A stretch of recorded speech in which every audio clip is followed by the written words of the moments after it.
পশ্চিমবঙ্গ এবং ঝাড়খণ্ডের মাঝে নিম্নচাপ আর এর জেরে আগামী মঙ্গলবার পর্যন্ত দক্ষিণবঙ্গে ভারী বৃষ্টি হবে বাংলার বেশ কয়েকটি জেলায়। সতর্কতা আলিপুর আবহাওয়া দফতরের।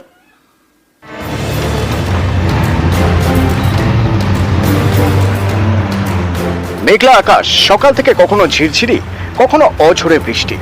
আলিপুর আবহাওয়া দপ্তর জানিয়েছে নিম্নচাপের জেরে মঙ্গলবার পর্যন্ত দক্ষিণবঙ্গে হালকা থেকে মাঝারি বৃষ্টি হবে। শনিবার ভারী থেকে অতি ভারী বৃষ্টির সতর্কতা দক্ষিণ 24 পরগনা, পূর্ব মেদিনীপুর, পশ্চিম মেদিনীপুর, বাঁকুড়া, পূর্ব বর্ধমান এবং পশ্চিম বর্ধমানে। রবিবার অতি ভারী বৃষ্টির সতর্কতা রয়েছে পুরুলিয়া, পশ্চিম বর্ধমান এবং বীরভূমে। ভারী বৃষ্টি হতে পারে দক্ষিণ 24 পরগনা, পূর্ব বর্ধমান, পূর্ব মেদিনীপুর, পশ্চিম মেদিনীপুর, ঝাড়গ্রাম এবং বাঁকুড়ায়। সোমবার ভারী বৃষ্টির সম্ভাবনা পুরুলিয়া, পশ্চিম বর্ধমান এবং বীরভূমে। দুর্যোগের আশঙ্কায় রবিবার পর্যন্ত মৎস্যজীবীদের সমুদ্রে যেতে নিষেধ করা হয়েছে। আগামী 3-4 দিনে পশ্চিমবঙ্গে সর্বত্রই হালকা থেকে মাঝারি বৃষ্টিপাত হবে, তার সঙ্গে ভারী থেকে অতি ভারী বৃষ্টিপাতেরও সম্ভাবনা আছে কতগুলো জেলাতে। এবং আগামী 24 ঘন্টায় আমাদের সাউথ 24 পরগনা আর ইস্ট মেদিনীপুর এই দুটো জেলাতে ভারী থেকে অতি ভারী, উত্তর 24 পরগনার পশ্চিম মেদিনীপুর, ঝাড়গ্রাম, পুরুলিয়া, বাঁকুড়া, পূর্ব পশ্চিম বর্ধমান, কলকাতা, হাওড়া, হুগলি এই জেলাগুলোর মধ্যে এক জায়গা থেকে ভারী বৃষ্টিপাতের সম্ভাবনা আছে 1-2 জায়গায়। গত কয়েকদিন ধরেই বৃষ্টি হচ্ছে ঝাড়খণ্ডে। এর জেরে পশ্চিমবঙ্গে মাইথন এবং পাঞ্চেত বাঁধ টইটম্বুর। এর সঙ্গে নিম্নচাপে বৃষ্টি হচ্ছে ঝাড়খণ্ডে, ভিজছে দক্ষিণবঙ্গ। অনেকের আশঙ্কা বৃষ্টি এভাবে হলে বিপদ বাড়বে। জল ছাড়বে মাইথন এবং পাঞ্চেত, ভাসবে বিভিন্ন জেলা।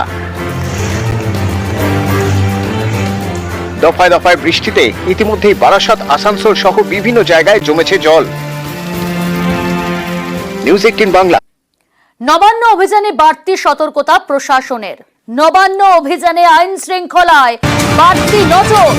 জেলা থেকে পুলিশ অফিসারদের তলব প্রশাসনের। 2000-এরও বেশি পুলিশ কর্মী মোতায়েন। কি নজর রাখা হচ্ছে, কতটা বাড়তি সতর্কতা নিচ্ছে রাজ্য, জানবো। সোমরাজ রয়েছে। সোমরাজ, দেখো 27 তারিখে যে নবান্ন অভিযানের ডাক দেওয়া হয়েছে, সেই নবান্ন অভিযানকে সামনে রেখে রাজ্য পুলিশ আইন শৃঙ্খলায় বাড়তি সতর্ক। যেটা নবান্ন সূত্রে খবর, এখনো পর্যন্ত 2000-এরও বেশি পুলিশ কর্মী মোতায়েন করার সিদ্ধান্ত নেওয়া হয়েছে। বিভিন্ন জেলা থেকে পুলিশকে ডাকা হচ্ছে, বিশেষ করে এসআই, কনস্টেবল, র্যাবের পদমর্যাদার মতো পুলিশদের ডাকা হচ্ছে এই নবান্ন অভিযানের আইন শৃঙ্খলাকে সামলানোর জন্য। 2000-এরও বেশি পুলিশ কর্মী মোতায়েন করার পাশাপাশি, যেটা এখনো পর্যন্ত সূত্র মারফত জানা যাচ্ছে, এই নবান্ন অভিযানের জন্য মোট 13 জন এসপি পদমর্যাদা র্যাঙ্কের আইপিএস অফিসার, পাশাপাশি 15 জন অ্যাডিশনাল এসপি পদমর্যাদার আইপিএস অফিসার, 21 জন ডেপুটি এসপি বা অ্যাসিস্ট্যান্ট কমিশনার র্যাঙ্কের অফিসার মোতায়েন করা হচ্ছে। এছাড়াও 26 জন ইন্সপেক্টর র্যাঙ্কের অফিসারও মোতায়েন থাকবে এই 27 তারিখের নবান্ন অভিযানকে সামনে রেখে। ইতিমধ্যে রাজ্য পুলিশের এডিজি আইন শৃঙ্খলা মনোজ বর্মা তিনি এই নির্দেশ পাঠিয়েছেন বিভিন্ন জেলায় যাতে দ্রুত আগামী 26 তারিখের মধ্যেই এই পর্যাপ্ত পুলিশ হাওড়ায় চলে আসে এবং গোটা পুলিশ বাহিনী কিন্তু হাওড়ার পুলিশ কমিশনারের নেতৃত্বে আইন শৃঙ্খলা পরিস্থিতি সামাল দেবে, তেমনটাই রাজ্য পুলিশের এডিজি আইন শৃঙ্খলা নির্দেশ দিয়েছেন বলেই সূত্র মারফত জানা যাচ্ছে। বেশ, ধন্যবাদ সোমরাজ। আজ সকাল 10টার মধ্যেই সিটকে নির্দেশ দেওয়া হয়েছিল যে সমস্ত নথি হস্তান্তর করতে হবে সিবিআইকে। সন্দীপ জমানার দুর্নীতি তদন্ত করবে সিবিআই। গতকালই এই নির্দেশ দিয়েছে কলকাতা হাইকোর্ট। আরজি করে আর্থিক দুর্নীতি তদন্ত করবে সিবিআই আর সিবিআইকে নথি হস্তান্তর সিটের। এ বিষয়ে আরো বিস্তারিত জানার চেষ্টা করব। আমাদের সঙ্গে রয়েছে আমাদের প্রতিনিধি রৌনক। রৌনক, আজকে কিন্তু সিটকে নির্দেশ দেওয়া হয়েছিল সিবিআইকে এই নথি হস্তান্তর করার জন্য। হস্তান্তর কি করা হয়েছে সিবিআইকে? এবং একই সঙ্গে জানতে চাইবো যে আজ নবম দিনেও দেখা গেল সিজিওতে সন্দীপ ঘোষকে, আজও তাকে জিজ্ঞাসাবাদ করা হবে। আজ কোন কোন প্রশ্নের মুখোমুখি হতে হবে সন্দীপ ঘোষকে, এই বিষয়ে কি জানা যাচ্ছে?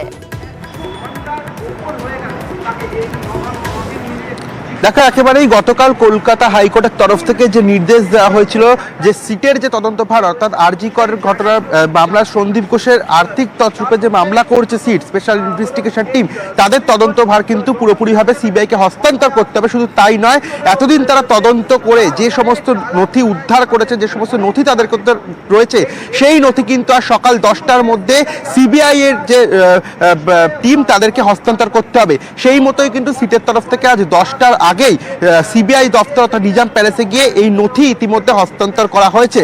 এবং অন্যদিকে সিজিও কমপ্লেক্স, সেখানে কিন্তু সন্দীপ ঘোষ আজও হাজিরা দিতে এলেন। আজ নিয়ে নবমতম দিন, তিনি 9:45 নাগাদ এই সিজিও কমপ্লেক্সে হাজিরা দিতে এসছেন। একাধিক প্রশ্নই আর্থিক তছরূপ মামলা থেকে শুরু করে যেদিন ঘটনা ঘটেছিল আরজি করে, সেদিন সন্দীপ ঘোষের কি ভূমিকা ছিল তিনি আগে জানা সত্ত্বেও কেন বাড়ির পরিবারকে জানায়নি, বিভিন্ন ধরনের একাধিক প্রশ্নের কিন্তু সম্মুখীন হতে হবে এই সন্দীপ ঘোষকে।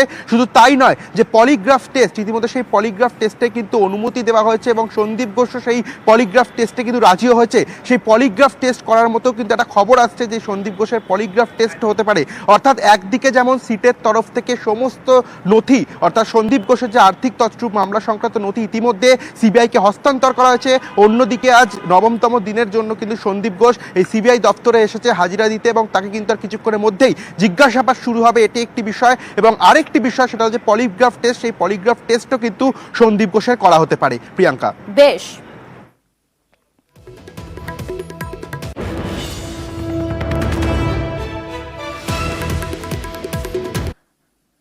খাস কলকাতায় টেলি অভিনেতা শ্লীলতাহানির অভিযোগ বাইক চালকের বিরুদ্ধে। অভিনেতার গাড়িতে হামলা, বাইক চালকের সাউদার্ন অ্যাভিনিউয়ে গাড়ির কাঁচ ভেঙে দেওয়ার অভিযোগ। টালিগঞ্জ থানায় অভিযোগে গ্রেফতার করা হয়েছে অভিযুক্তকে। অভিনেতার বিরুদ্ধে অভিযোগ, ধৃতেরও। রৌনক রয়েছে। রৌনক, অভিনেতার বিরুদ্ধে অভিযোগ ধৃতের, কি অভিযোগ ধৃতের? এবং একই সঙ্গে জানতে চাইবো যে তাকে ইতিমধ্যে গ্রেফতার করা হয়েছে, অভিনেতার অভিযোগের ভিত্তিতে পুলিশ গ্রেফতার করেছে, তাকে কখন আদালতে পেশ করা হবে? দেখো, গতকাল রাতে টলিউড অভিনেত্রী তার গাড়িতে একজন বাইক আরোহী ধাক্কা মারে এবং শুধু ধাক্কাই নয়, ধাক্কা মারার পর সেই বাইক আরোহী সেই অভিনেত্রীর গাড়ির উপর চড়াও হয়, তার গাড়ির কাঁচ ভাঙচুর করা হয় এবং তাকে গাড়ি থেকে নামতে বলা হয়। তৎক্ষণাৎ কিন্তু অভিনেত্রীর ভয়তে সেখানে চিৎকার করেন এবং এলাকার মানুষ জড়ো হয়ে যায়। ইতিমধ্যে তার বিরুদ্ধে থানায় তিনি অভিযোগপত্র দায়ের করেছিলেন। সেই পরিপ্রেক্ষিতে কিন্তু 39 বছরের এই বাইক আরোহীকে গ্রেফতার করে টালিগঞ্জ থানার পুলিশ। অপরদিকে আবার বাইক আরোহীর সেই অভিনেত্রীর বিরুদ্ধে থানায় কিন্তু লিখিত অভিযোগপত্র দায়ের করেছেন এবং সেই বাইক আরোহীর অভিযোগ, সেই অভিনেত্রী নাকি গাড়ি চালিয়ে তাকে ধাক্কা মেরে পালিয়ে যাওয়ার চেষ্টা করেছিল, সেই কারণেই গিয়ে তিনি অভিনেত্রীকে দাঁড় করিয়েছিলেন। অর্থাৎ একদিকে যেমন গ্রেফতার করা হয়েছে বাইক আরোহীকে এবং অন্যদিকে অভিনেত্রীর বিরুদ্ধেও কিন্তু টালিগঞ্জ থানায় ইতিমধ্যে লিখিত অভিযোগ দায়ের করেছে এই বাইক আরোহী। প্রিয়াঙ্কা, বেশ। গতকাল এই ঘটনার পর সোশ্যাল মিডিয়ায় লাইভ করেন অভিনেতা।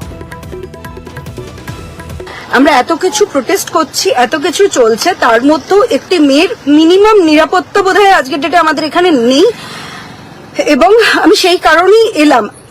বাইকটা আমার গাড়িতে রেদার ওর টাচ হয়েছে হওয়াতে ও এসে আমাকে, আই ওয়াজ ড্রাইভিং, আমাকে এসে নক করে।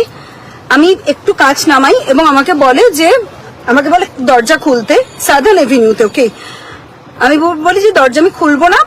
আমি অবভিয়াসলি আমার একটা মহিলা হিসেবে আমার একটা সিকিউরিটির ব্যাপার আছে, আমাকে হি ক্যান মলেস্ট মি।